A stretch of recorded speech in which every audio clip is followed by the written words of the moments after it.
This episode of Untold Stories is brought to you by Desoto County Schools, Hendry County Government County Commission, Lee County Government County Commission, Charlotte County Government County Commission, Charlotte County Airport Authority, Charlotte County Public Schools, and the City of Punta Gorda City Council.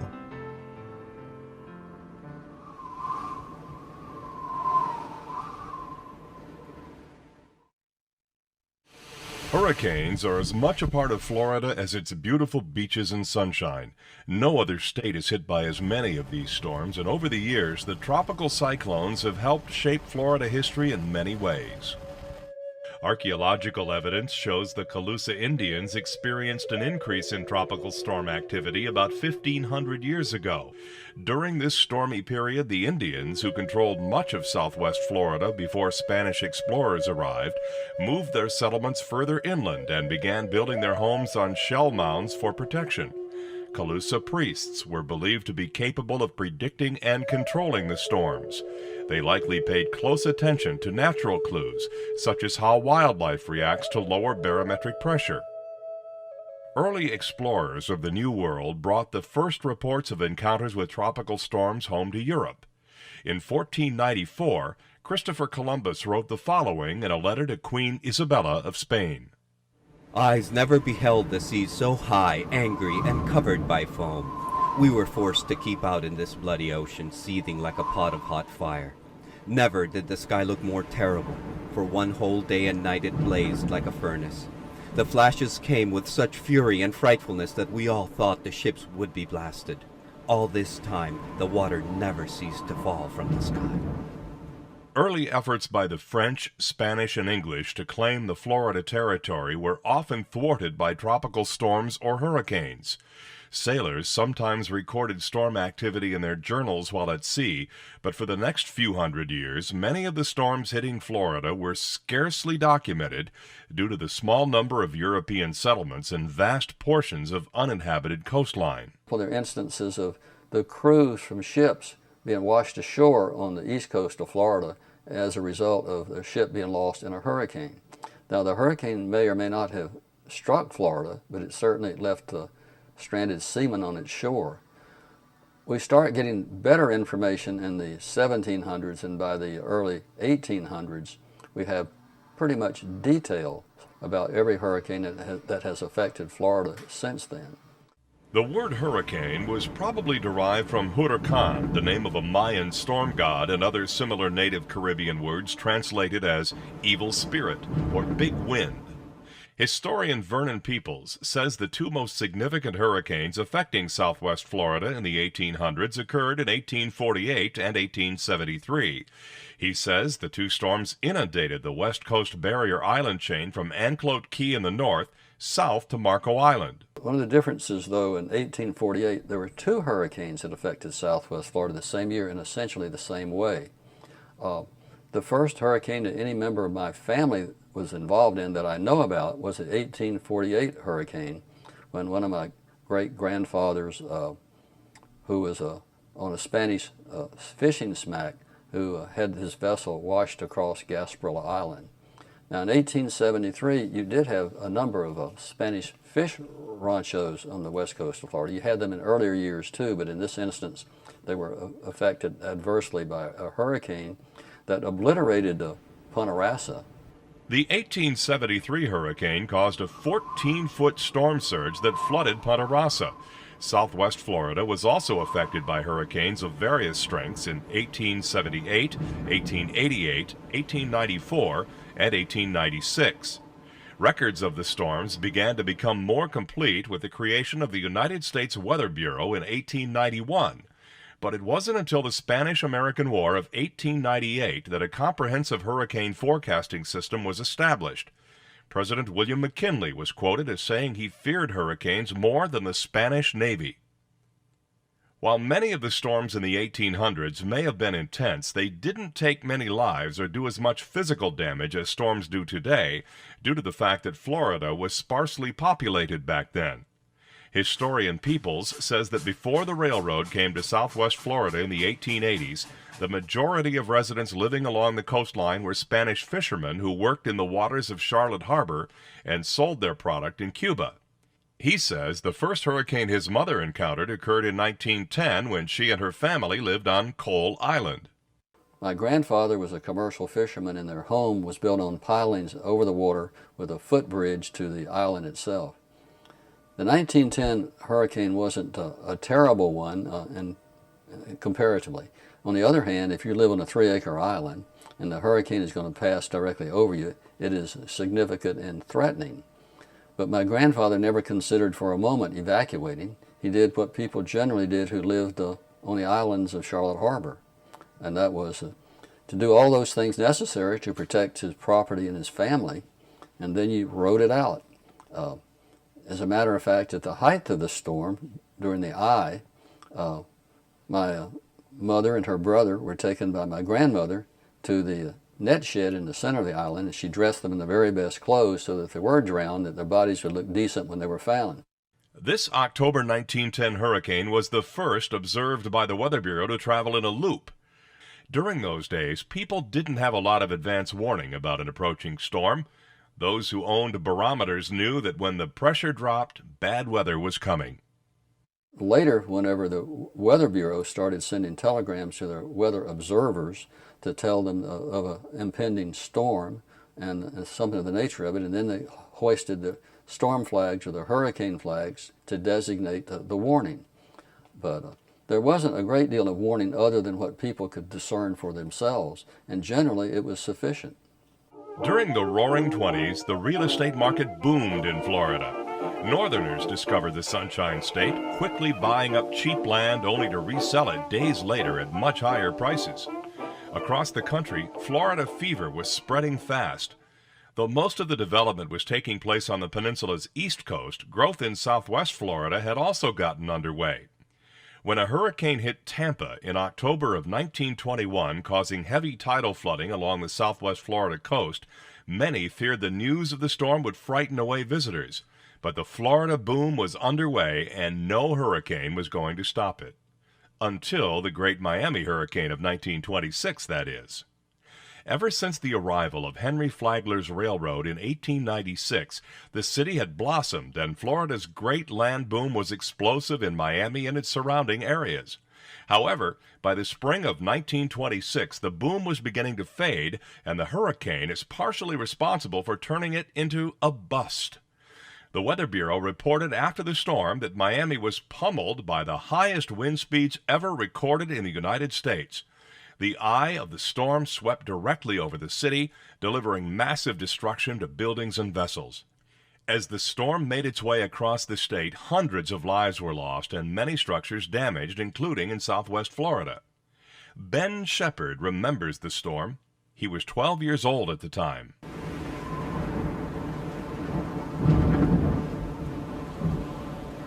Dad came by the room and said, "You boys wake up and dress. We're going to have to get out of the house."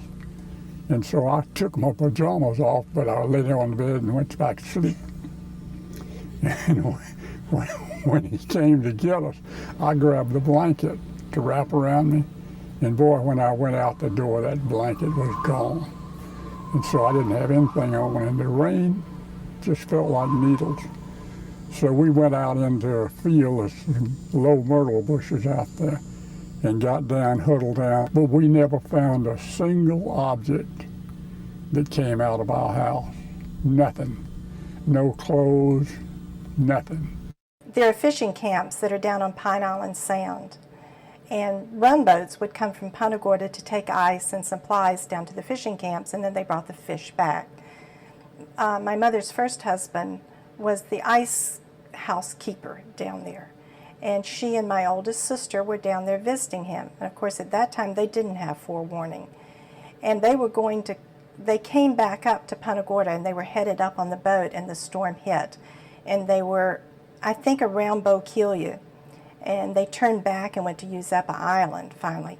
But somewhere in between they had dropped anchor, and they tried to get the man that was controlling the anchor to pull the anchor up, and he panicked and he cut the rope so they had no anchor to the boat. And they finally got back in to use Zappa, but it was very frightening because they thought they were going to be washed overboard. Only 2 years later, another devastating hurricane hit South Florida, leading to the state's greatest single recorded tragedy. The September 1928 storm made landfall near West Palm Beach, reducing many of its luxury homes and resorts to rubble. But the worst was yet to come when the storm blew over the waters of Lake Okeechobee, the country's second largest freshwater lake. Over the previous decade, canals and dikes had been built around the lake to control the flow of water in the region and to drain parts of the Everglades for farming. But as was seen in 1926 in Moorhaven, these dikes were no match for a hurricane. The 150-mile-per-hour winds of the 1928 tropical cyclone lifted the lake's already swollen waters over the dikes and blew them southward, washing away entire communities in the process. The ensuing flood was devastating, with a death toll in the thousands. Recovery efforts continued for weeks. Most of the victims' bodies were retrieved. However, for years to come, farmers reported finding human bones in the vast fields of the Everglades agricultural area. This tragic disaster led to the creation of the Okeechobee Flood Control District and the building of the Hoover Dike around the southern portion of the lake. This dike was built 18 to 20 feet above the normal water level and proved to be a strong safeguard in later storms. The next storm to affect southwest Florida occurred in 1929. While it caused damage and flooding in Everglades City, its overall impact was not too significant. By 1935, Florida, as the rest of the country, was caught in the midst of the Great Depression. The state's boom years had long passed, and in an effort to create jobs, the federal government created the Works Progress Administration, hiring thousands of workers for large-scale construction projects. One of them employed hundreds of World War I veterans to build the overseas highway to Key West. Many of these men met disaster when a compact and very powerful hurricane hit their work camps on Upper and Lower Matacombe Key on Labor Day weekend. The storm winds were greater than those of any hurricane ever recorded in Weather Bureau history. Hundreds drowned in the massive storm tides, and Flagler's famous railway through the Keys was destroyed. But by the time that it reached southwest Florida, while it was still a hurricane, it was not a menacing hurricane like it had been in the Keys earlier. And it also did leave some flooding, but nothing that was substantial. Over the next several years, southwest Florida weathered several moderate hurricanes. Then, in the 1940s, Florida residents experienced an extended period of menacing tropical weather. 11 hurricanes hit the state during that decade, 2 of which impacted southwest Florida. In 1944, while the country was in the midst of war, one of these storms tracked up the Gulf Coast and made landfall near Sarasota. The large cyclone led to serious flooding caused by high tides in low-lying areas from Sarasota to Everglades City. I came from Canada in 1940 with my grandmother, my mother, my twin sister, and my brother, who was older. We rented for 2 years when we first came to the beach, and then we bought the house in 43, and the 44 storm knocked it down. And when we evacuated, we didn't know anything to do at that point except go into the shelter, which was the courthouse. And we spent the hurricane under the steps on the ground floor of the courthouse in Fort Myers. And we had to stay for 3 days because we couldn't get back on the island because the bridge had blown open. And then when we finally got the bridge pulled back with barges, we got back on the island. We drove up to our house, and what had been a house on 4 feet off the ground was now like 14 feet off the ground. And we walked in underneath. There were 16-foot pilings on that house. Thank heaven. The porch was gone. The living room floor was gone except for one corner where the baby grand piano was hanging by one leg. The Gulf was washing up through it. And the bedroom, which was my grandmother's, was gone. She walked in, looked up, and said, "Where is my furniture?" And there was nothing but the banjo clock ticking on the wall. And most of the sand that had been in the seawall in front had moved to the back and covered the garage so that you couldn't begin to even crawl in, let alone park a car. We did find all our belongings. We found our bureaus, we found the piano bench, we found the whatever we had lost was out there in the back bay, and we brought it back. In 1947, Hurricane George made landfall near Fort Lauderdale as a Category 4 storm. The Weather Bureau's forecast office in Miami, which at the time was operating in conjunction with the military, gave the storm its name. The tradition of naming storms began during World War II when meteorologists with the Pacific Fleet started naming the storms to tell them apart. This system continued after the war. Initially, they used the old phonetic alphabet of the Abel, Baker, Charlie, etc., that was used over radio systems at that time, because that's communications and it was difficult to understand those radio communications. But then you started to get things mixed up. Abel from last year, Abel from this year, etc.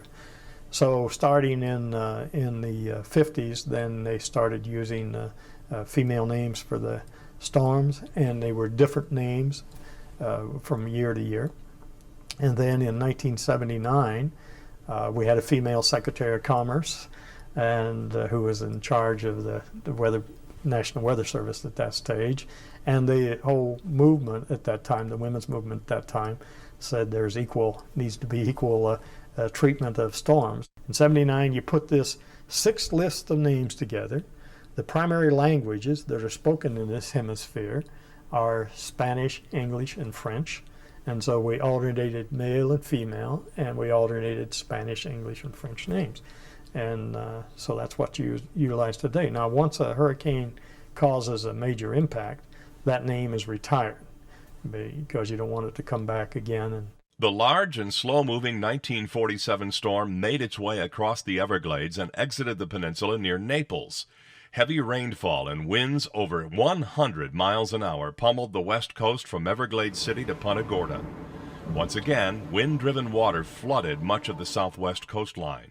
We were living on the beach side then, 2 houses between us and the beach. And it was a piling house. We could park the car underneath. When we came home, we couldn't, because there was so much sand under it. And right in our driveway was a sinkhole with a bathtub in the middle of it. We had to wait to drive in until that was removed and the hole filled in. We were right near the Gulf Shore Inn, if you know where that is. And Nettie's place was right in there, too. And I know they had a jar that they kept pennies in. People were always dropping pennies, a huge jar, pickle jar. And that got broken, and all the pennies ended up in front of the place, and all the children were there digging up pennies for weeks after that. Thought we'd struck gold. Copper. Given the large size of this hurricane, a relatively small number of lives were lost compared to the great tragedies of previous decades. The press acknowledged that the Weather Bureau's timely warnings were now effectively saving lives. Over the next several years, a number of less powerful hurricanes and tropical storms made their way across southwest Florida. Residents of Fort Myers Beach say they remember evacuating the island frequently during the stormy period. One of the things was the commercial fishermen used to come in and tell us that there was a storm coming. They had ways of knowing that we didn't know. And we used to see the Cuban smacks would come up, and they'd line up off of the Gulf of Mexico to, try to get through with it. The next big storm to hit southwest Florida was Hurricane Donna in 1960. The hurricane center emerged somewhere between Naples and Bonita Beach and proceeded up the coast and entered the interior part of the state, probably near Punta Rasa, and then passed directly over Punta Gorda and headed toward Arcadia. It was a major storm that did significant damage but took very few lives. Generally, the only people who lost their lives were people who perhaps remained in a barrier island situation, or they were in a mobile home, or they wandered out during the storm. Otherwise, very few people lost their lives or were seriously injured. Before hitting the mainland, the hurricane devastated parts of the Florida Keys. Later, it caused widespread damage and flooding along southwest Florida's coast. There were 11 people who decided to stay on the island during Hurricane Donna. And my next door neighbors were 2 of the people who decided to stay. Now, their house is down on the ground level. So water came up into their house, it kept rising. They thought they might get stuck between the ceiling. So they went out and they got the rowboat and they put it in the carport. And they sat in the rowboat. And the same thing, the water kept rising. They thought they'd be killed in the carport. So they got out and they swam, pulled the rowboat to a couple of big oak trees, and they tied it up, and they set the rest of the hurricane out in the rowboat. After Donna hit in 1960, Southwest Florida didn't experience another major hurricane for almost 40 years. Meanwhile, the region became one of the country's fastest growing areas. While the threat of major hurricanes hitting Florida hasn't changed, forecasting methods have greatly improved over the decades. Former director of the National Hurricane Center, Bob Sheets, says in the early days, forecasters relied primarily on ship observations. But over time, the equipment meteorologists have at their disposal greatly improved. When I started, we were just starting into the satellite era, and in fact, I analyzed some of the first satellite data that came in the early 60s, and digital data from Nimbus satellites, and huge maps and tables we'd have were printed out, the digital data, analyzing that. And then we evolved to polar orbiting satellites. That's what we had at that time. And so you may get a pass over a hurricane, maybe not. You may get one today, one 2 days from now. But it was hit and miss on the edge of the picture. Then we got into geosynchronous satellite, geostationary satellite, and then we started putting together movies. And every 30 minutes you get an image, and we actually did that in a movie form. You put you had a print that came in, and you put that down, and you took a 16 millimeter camera, pointed it at that print, took 2 or 3 frames. I think it was 6 really, 6 frames. And then half hour later, you got another picture, another 6 frames, and you put that together in a movie loop. You actually just took the film, developed the film, put it in a loop, and then you got it animated. Then, of course, along came digital technology, and then we go into the computer systems and with all of the high-tech kind of things that you see today, so it's much better there. The National Hurricane Center was established in Miami in 1955. Over time, a number of different statistical models were developed that helped scientists to better understand hurricanes and their surrounding environments. Researchers also used data collected on reconnaissance flights into the eye of a hurricane to help with their forecast. Problems are, one, is you have to know what's going on in the environment right now, and that's the measurements. And that's where these aircraft come in, where the jet aircraft comes in, and the new drop wind sondes that are there that sample the wind, pressure, and temperature throughout the depth of the troposphere, basically, going up somewhere around 43,000 feet or so, and they drop these instruments that make the measurement. And so as a result, the models have improved markedly. The atmosphere is very complex. The physics of the atmosphere are known, but to be able to compute the changes that are going to take place, and with a good quantity of data that's required to do that in any degree of accuracy, you need an extremely fast computer. We had models years ago that would actually predict pretty accurately what was going to happen, but to get a 24-hour forecast may take you a week. Sheets, who's co-authored a book on hurricanes, says thanks to today's computer technology, a 5-day forecast is now as accurate as a 3-day forecast was a decade ago. Throughout the years, damage and devastation caused by hurricanes has led to tougher building codes in many communities. However, many people say more needs to be done to prevent damage. While the improved forecasting methods have drastically reduced the loss of life caused by these storms, today they cause billions of dollars in property damage. The rapid growth Florida has experienced in recent years has increased its vulnerability to destructive hurricanes. From the building boom in the 1920s through the explosion of growth in recent decades, many Sunshine State residents work and live in hurricane-prone areas near the coast. Between 1960 and 1980, the state's population doubled, and today more than 17 million people call Florida their home. This increased growth leads to a potential for more destruction, which was evident during the stormy 2004 hurricane season. Over a period of 6 weeks, 4 hurricanes made landfall in the Sunshine State. The first of the 4, Charlie, suddenly picked up speed and increased from a Category 2 storm to a strong Category 4 before making landfall near Punta. The compact, fast-moving storm devastated trailer parks and caused serious damage to many other structures.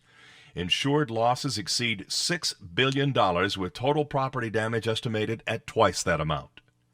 Never having experienced a hurricane, many people were caught off guard, and even longtime residents weren't prepared for the wrath of Charlie. Well, my mother, is 100 years old, was with me, and we, in our house, which is near Charlotte High School, and we really didn't think it was going to be that bad until, right at the end. So we finally got in the hallway, and we heard windows break, and the hallway doors started rattling. So we moved to another room that didn't have any windows to ride out the rest of it. Well, we kept waiting till we didn't hear any more sounds of blowing and things hitting things. And we came out, and you're almost afraid to come out. You don't know what you're going to find. And the first part of the house was okay, but when I opened the bedroom, well, first of all, we saw the lanai had been ripped off, and when it ripped off, it took part of the roof and opened it up where the water could come in.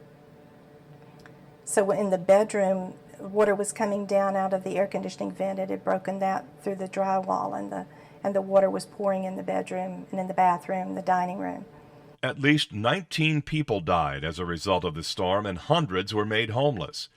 Businesses were destroyed, and many people lost their jobs. In some places, the power was out for weeks. Already storm-ravaged Southwest Floridians took a further beating when Hurricanes Francis and Jean dumped heavy rains over the area a few weeks later and tore off tarps tacked on roofs after Charlie. Hurricanes have shaped Florida's past, and strategies for dealing with them will impact the future. Many longtime residents say the possibility of tropical storms and coping with the